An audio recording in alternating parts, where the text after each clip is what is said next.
G'day all, a quick short on pod filters for motorbikes or motorcycles. Now the only reason you do this is because you're a bit of an idiot or you've inherited something, because no bike will run as well off pods as it would off its own airbox. And the only reason you do it is because you've either been a fool and taken off your airbox and replaced it for aesthetic reasons, or you got your bike that didn't have an airbox in the first place. So option one is your standard cheap Chinese pod. On the pro side, on the positives, it's cheap.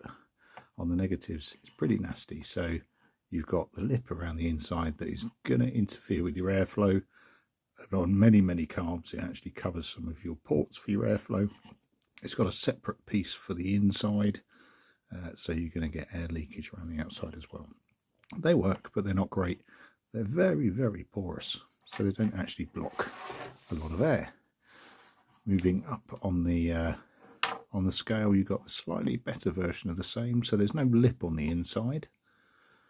It is one piece throughout, so it does hold, but it is still very porous, and the bit that you can see is there's a lot of surface area there.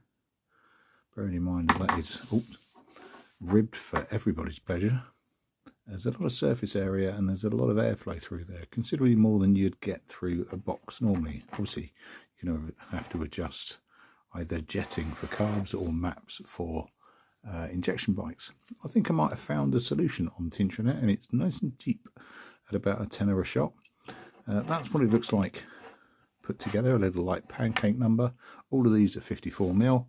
This is what it looks like, it's kind of disassembled / pre-assembled, so it's effectively a tube, 54mm, going up to about 10, and then it is 3 layers. Now you can do one of two things, I reckon, and I'll test it on the next build, on my current build, on my CX500 build, is I can either, my initial thought was I can use a different medium that's a bit more porous, but actually once you put it on there, squeeze it through the rubber and put it on there, there's nothing to stop you restricting the amount there. So you can put like a donut of, well, plastic ultimately, but cardboard to test it, and you can see how much you can bring it down. But even with the full deflection, if you like, the surface area of that is considerably smaller than the surface area of that. So it's got to be a little bit easier.